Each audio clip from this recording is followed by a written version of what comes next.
Hey, what's going on, guys? It's Victor here from Cyborg for Life, and today I want to quickly go over body limb proportions and how it relates to the leg lengthening surgery.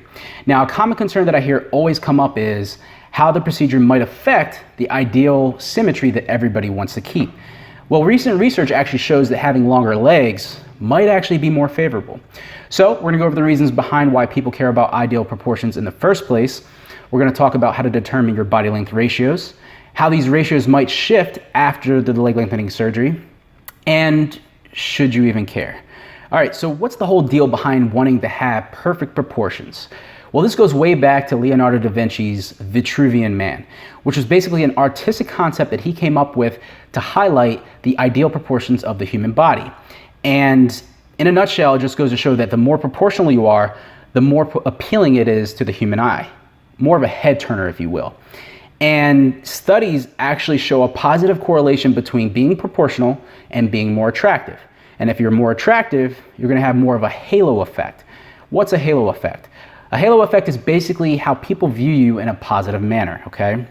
And this can go on to affect things like your socioeconomic status and how much success you have in your career, okay? It could be the chances that you have of attracting a mate and things like that, okay? So if being more proportional can affect your attractiveness, which can affect your quality of life, how do you determine if you're proportional at all to begin with? Well, that's going to come down to different body ratio terms, but I'm going to focus on the main three.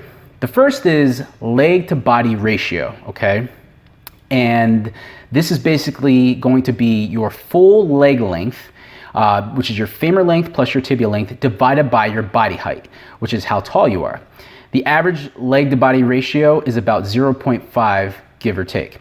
Then you have the arms to body ratio, the ABR, which is your full arm length, your humerus plus your forearm divided by your height. Okay, the average arm to body ratio is about 0.35 or so. And then finally, you have the interlimb ratio, IR. Now, this is going to be basically the lower aspect of your limb divided by the upper aspect of your limb. So if you're talking about the legs, it's going to be your tibia divided by your femur. And if you're talking about the arm, it's going to be the forearm divided by the humerus. Now, although the interlimb ratio is what people typically focus on when they're thinking of proportion, in the overall scheme of things, it's actually a little bit misleading because of the fact that it compares your leg segments to each other and then your arm segments to each other.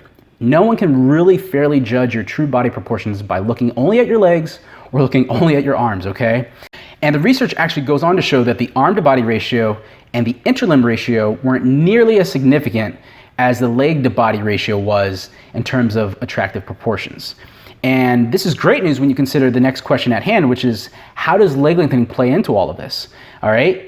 This basically shows that if you're deciding to get leg lengthening surgery and most people don't really have super long legs to begin with, you could be potentially shifting your proportions from where they are now to a more favorable attractiveness, okay? So it could be working in terms of your favor. So you may be thinking, oh my gosh, I'm gonna be out of proportion, but you actually might be, improving your attractiveness, all right? So let's talk about if you have super long legs to begin with, and then you get leg lengthening surgery. Well, in that case, yeah, you could be skewing your proportions a little bit, but the studies actually show that by adding muscle mass or meat to your frame, okay, you could kind of like create an illusion effect and distract people from seeing your disproportional imbalances, okay? And unless you're competing in some super high level physique competition, like your boy here, or you're not some fashion runway model, okay, proportions are not going to be noticeable by the human eye. You have to have a really trained eye to notice proportions like that.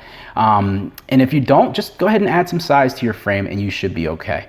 All right. I know for myself, I don't have perfect proportions. I have a long wingspan compared to how long my legs are. Okay. So, but by adding muscle mass to my arms, I'm able to kind of like, skew the proportions and create an illusion that makes my physique flow a lot better. Okay. And if you talk, some of the doctors that I talk to, they always say that their patients after the operation don't care about their proportions at all. They just care about their new height. In the overall scheme of things, guys, height is going to be way, way, way more important than having perfect proportions, okay? The taller person is going to always get more notice than the person with, the shorter person with perfect proportions, all right? Hey guys, I hope that you enjoyed the video. That's all I have for you today. yes, leg lengthening surgery could shift your proportions a little bit, but you can fix it by adding some muscle mass, or you can just go ahead and say, hey, longer legs are more attractive anyway. All right, guys, be sure to subscribe. And until next time, this is Victor from Cyborg for Life, signing out.